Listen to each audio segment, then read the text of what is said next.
Hello students. तो कैसे आप लोग। आपका स्वागत है आपके अपने YouTube चैनल पर। तो हम स्टार्ट करने जा रहे हैं क्लास 12th फिजिक्स का चैप्टर फर्स्ट का नेक्स्ट टॉपिक।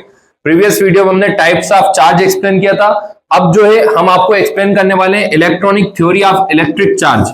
ठीक है, अब electronic theory of electric charge क्या होती है, ठीक है, साथ में चार्ज जो होते हैं वो किस टाइप से वर्क करते हैं एक एटम के अंदर, ये हम थोड़ा समझेंगे इसके अंदर। तो आप लोग ध्यान से समझें इसको अच्छे से, है ना।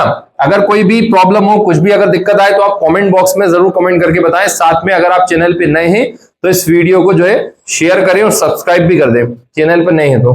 ठीक है, तो हम स्टार्ट करते हैं electronic theory of electric charge. ठीक है, सबसे पहले हम सब जानते हैं कि जो मैटर होता है, ठीक है ना, मैटर क्लास 11th में था मैटर के बारे में, जिसमें कुछ मास हो और जो कुछ स्पेस को कवर करता है उसको हम मैटर बोलते हैं। तो मैटर मिलके बनता है मॉलिक्यूल्स से। मैटर कैसे मिलके बन रहा है, यहाँ पे मॉलिक्यूल्स से मिलके बन रहा है। और मॉलिक्यूल्स जो है वो कैसे मिलके बनते हैं, एटम से मिलके बनते हैं। ठीक है ना, मतलब जो मैटर होता है वो बनता है मॉलिक्यूल्स से, और मॉलिक्यूल्स कैसे बनते हैं, एटम से बनते हैं। ठीक, अगर हम एटम का स्ट्रक्चर देखें कुछ इस टाइप का, ठीक है, थोड़ा सा और अच्छा बना लेते हैं हम इसको। एटम का स्ट्रक्चर अगर इस टाइप का हम देखें तो एटम का जो पूरा मास होता है वो उसके सेंट्रल पार्ट में होता है। इसको हम बोलते हैं न्यूक्लियस। ठीक है, मतलब जो एटम का पूरा वजन है, जो पूरा मास है, वो कहां होगा, उसके सेंट्रल पार्ट में। इसको हम बोलते हैं न्यूक्लियस। न्यूक्लियस में दो पार्टिकल होते हैं। एक पार्टिकल जो होता है न्यूक्लियस के अंदर वो होता है प्रोटॉन, ठीक है ना, और दूसरा जो पार्टिकल होता है ये होता है न्यूट्रॉन। ये दो पार्टिकल न्यूक्लियस के अंदर पाए जाते हैं। एक पार्टिकल प्रोटॉन है और अनदर जो पार्टिकल है वो न्यूट्रॉन है। ये दोनों पार्टिकल न्यूक्लियस के अंदर होते हैं। ठीक है, प्रोटॉन जो होता है वो पॉजिटिव चार्ज होता है और न्यूट्रॉन पे कोई चार्ज नहीं होता है। अब इसके चारों तरफ, इस न्यूक्लियस के चारों तरफ वेरियस फिक्स्ड ऑर्बिट्स होते हैं। ठीक है ना, इसके चारों तरफ क्या होते हैं, वेरियस फिक्स्ड ऑर्बिट्स। इस टाइप से इस न्यूक्लियस के चारों तरफ होते हैं वेरियस फिक्स्ड ऑर्बिट्स, और इनके अंदर रिवॉल्व होते हैं इलेक्ट्रॉन्स। मतलब इनमें कौन चक्कर लगा रहा है, इलेक्ट्रॉन्स चक्कर लगा रहे हैं, जो वेरियस फिक्स्ड ऑर्बिट्स है। और इन इलेक्ट्रॉन्स पे होता है नेगेटिव चार्ज। आ रही बात समझ में। सबसे पहले हम बात कर रहे हैं मेटर कैसे मिलके बना, मॉलिक्यूल्स से, और मॉलिक्यूल्स कैसे मिलके बने, एटम से। अब एटम का जो पूरा मास है वो उसके सेंट्रल पार्ट में, जिसे हम बोलते हैं न्यूक्लियस। न्यूक्लियस के अंदर दो पार्टिकल होते हैं, प्रोटॉन और न्यूट्रॉन। प्रोटॉन पे पॉजिटिव चार्ज होता है, न्यूट्रॉन पे कोई चार्ज नहीं होता।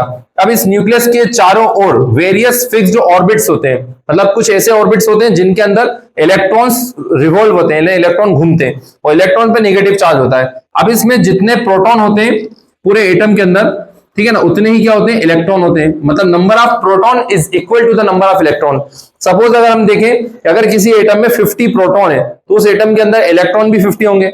अगर किसी एटम में 100 प्रोटॉन है तो इलेक्ट्रॉन भी 100 होंगे। तो जितने प्रोटॉन होते हैं उतने ही क्या होते हैं, इसमें इलेक्ट्रॉन होते हैं। इस टाइप से जितना पॉजिटिव चार्ज होता है उतना ही नेगेटिव चार्ज भी होता है। जब प्रोटॉन इलेक्ट्रॉन इक्वल होंगे तो पॉजिटिव और नेगेटिव चार्ज भी इक्वल होगा। ठीक है, तो हम बात कर रहे थे जो इलेक्ट्रॉन बिल्कुल सबसे नजदीक में होता है न्यूक्लियस के, ये सबसे पहला वाला इलेक्ट्रॉन है और ये न्यूक्लियस के सबसे पास में है। ठीक है, अगर हम थोड़ा सा इसको जूम करें, जूम करके देखें, सपोज करें ये बीच में न्यूक्लियस है और ये इलेक्ट्रॉन है, तो बिल्कुल पास में है, और यहाँ पे पहले से ऑलरेडी कौन है, प्रोटॉन है। तो प्लस और माइनस के बीच में कौन सा फोर्स लगता है, एट्रैक्शन फोर्स लगता है। कौन सा फोर्स लगे यहाँ पे, एट्रैक्शन फोर्स। ठीक है ना, तो यहाँ पे सबसे ज्यादा फोर्स लग रहा है। इसको बोलेंगे हम बाउंड इलेक्ट्रॉन। क्या बोलेंगे हम, बाउंड इलेक्ट्रॉन, क्योंकि ये इलेक्ट्रॉन बिल्कुल बाउंड है, बिल्कुल बंधा हुआ है, ये कहीं भी जा नहीं सकता, तो इसलिए हम इसको बोलेंगे यहाँ पे बाउंड इलेक्ट्रॉन। अब जो इलेक्ट्रॉन दूरी पर है, सबसे ज्यादा दूरी पर कौन सा इलेक्ट्रॉन है, ये वाला इलेक्ट्रॉन है, तो इस इलेक्ट्रॉन का हम बोलेंगे यहाँ पे फ्री इलेक्ट्रॉन। क्या बोलेंगे इसको, फ्री इलेक्ट्रॉन, बिकॉज ये कहीं भी जा सकता है, इसलिए इसका नाम फ्री इलेक्ट्रॉन है। ठीक है, तो ये होती है complete electronic theory of electric charge. ठीक है, तो मिलते हैं आपसे नेक्स्ट वीडियो में। अगर आपको वीडियो पसंद आई हो तो आप इसको लाइक करें और चैनल को जो है सब्सक्राइब भी कर दें और शेयर भी कर दें। मिलते हैं आपसे, थैंक यू।